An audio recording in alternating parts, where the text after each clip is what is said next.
Hi there, this is Laura, City Scrapper. Thank you so much for joining me on my channel. Today I have a layout that I made using the May My Creative Scrapbook limited edition kit. I started the layout with a piece of navy blue cardstock from my stash, and I'm adding a whole bunch of white splatters. I started off with some smaller splatters using a small paintbrush, and now I'm creating slightly larger splatters by tapping against the top of the straw that has the watered down white acrylic paint on it. I set that aside to dry, and now I'm working on some strips of paper that I'm going to use around the outside of my layout as a border. I cut strips of paper that were about 1/4 of an inch up to a little bit more than 1/2 an inch wide, and I'm using some Distress Oxides to ink the edges. I use shaded lilac, fossilized amber, speckled egg, and Victorian velvet. I match the Distress Oxide color to the main color of the pattern paper.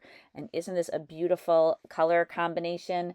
This collection that we got in the May kit is the Prima Spring Abstract collection. And I absolutely love this combination of blue, pink, purple, and yellow. I covered this piece of white cardstock with some ATG adhesive. This white cardstock measures 6 inches by 12 inches. I began layering the pieces on top, putting them right next to each other. Something that I think is really helpful that I forgot to do on this layout, but I often do it to help me keep the pieces of paper straight, is to draw some vertical lines with a T-square. This way I could use those lines as guides and make sure that none of the strips are crooked. I continue to add the strips of paper, varying the colors, trying to distribute them at least fairly evenly along this strip of paper. But I find that you really can't go wrong with this technique. I think that when all of the different colors and patterns of the collection are combined and they're very close to each other like this, the results, I think, always end up looking really beautiful.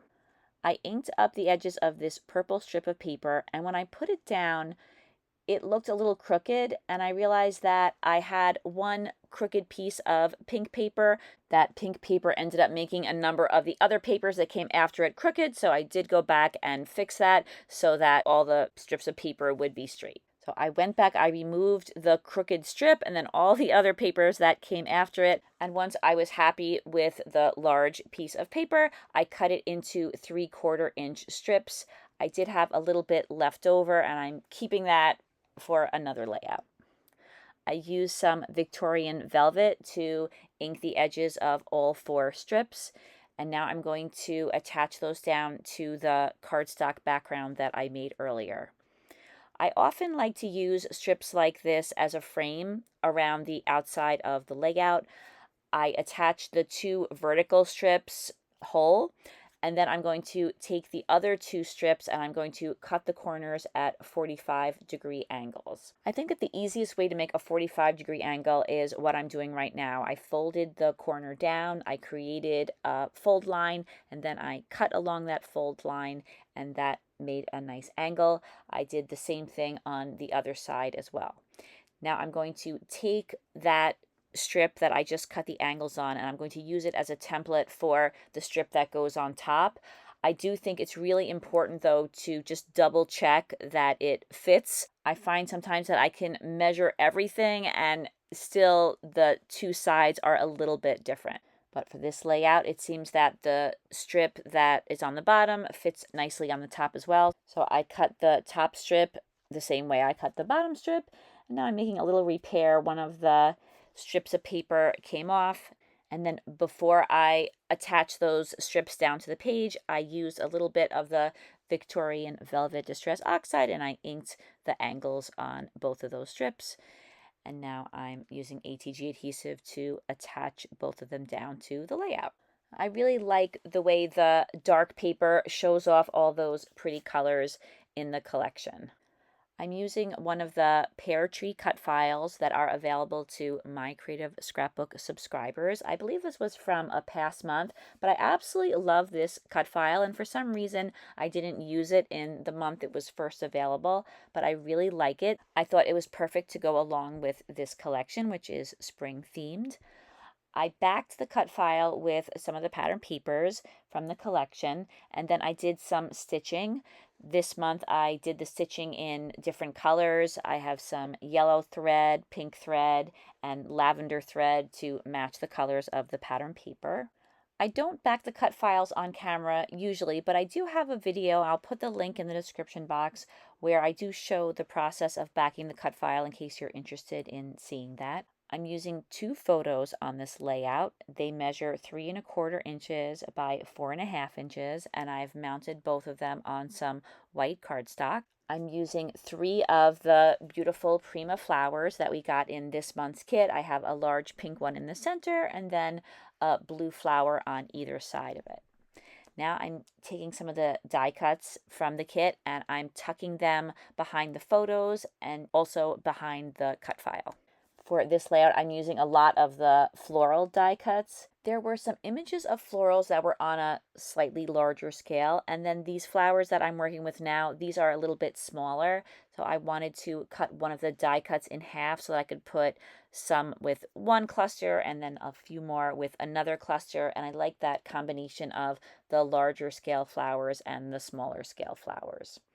There were some really pretty butterflies in this kit, so I put one in the upper left-hand corner and one in the lower right-hand corner. To attach the dimensional flowers down to the layout, I like to use heavy matte gel medium. I think it's a great adhesive because it's very strong.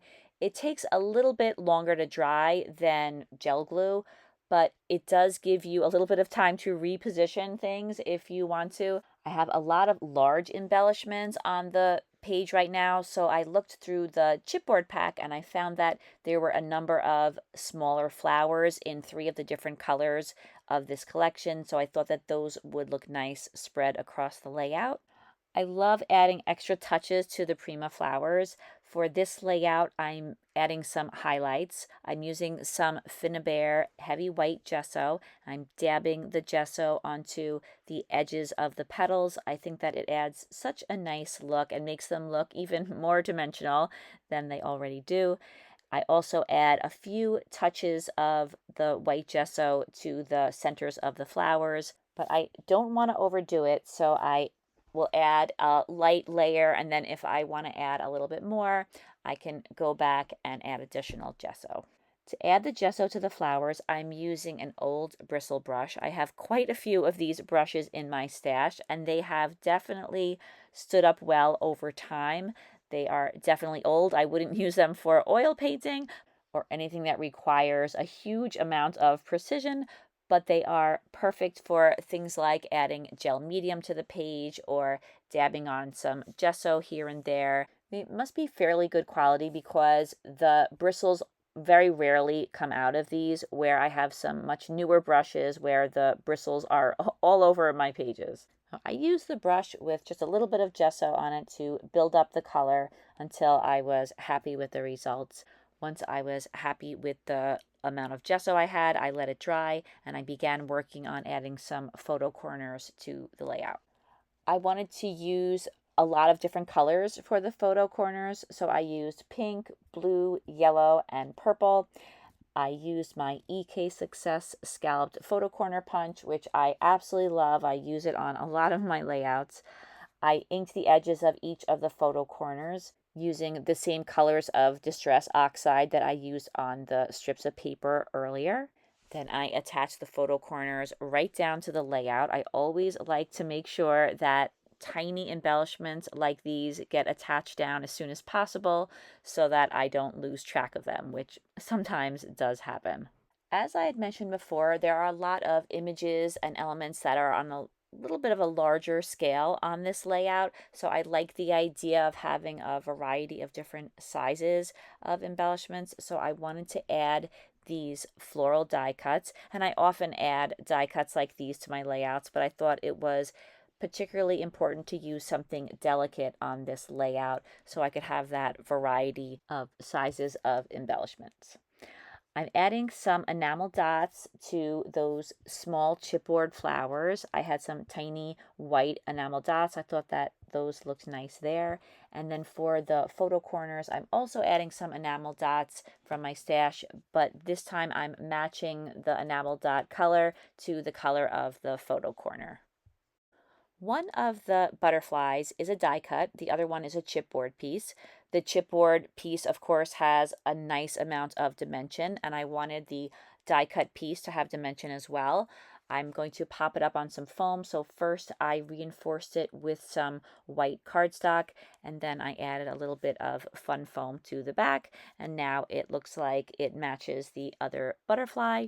There's some really pretty holographic foiling on this collection, so I thought that it would look nice to add other shiny elements to the layout. I used some little strips of adhesive jewels in the centers of the butterflies. I liked the way those jewels looked in the centers of the butterflies, so I decided to add them in a few more places on the layout. I added them to the centers of the small blue flowers that I have in a couple of the different clusters on the layout. I also thought that they would look nice on the background, so I added just a few of them around each of those chipboard flowers that I have in the background. As I said, they come in strips, so I just had to use my scissors to cut them into individual jewels. For some reason, my silhouette cameo, it's not the fault of the cut file, it's my machine, it does this every now and then. It failed to cut out just one tiny little cut on the bow on the right-hand side of the cut file, so I decided to just glue a little tiny piece of blue paper over the top of it so that it would look like the other side of the bow. It took me a little bit of time to cut the piece of paper the right shape and then get it glued down because it was so tiny. I added a white enamel dot to each of those bows. Now I'm using some gel glue and I'm attaching those die cuts down. I don't glue the whole die cut down, I just put a little bit at the base. Once I have all those die cuts attached down, the layout is complete, and here are some close-ups. Thank you so much for watching this video, everybody. I really appreciate you taking the time out of your day to spend some time with me. I really hope that you enjoyed it. In the description box, there's a link to the My Creative Scrapbook website where you could take a look at all the kits and you could order a subscription if you are interested. Also, check out the My Creative Scrapbook Instagram account where there's tons of inspiration. I hope you all have a fantastic day and I hope to see you again soon. Take care, everybody. Bye-bye.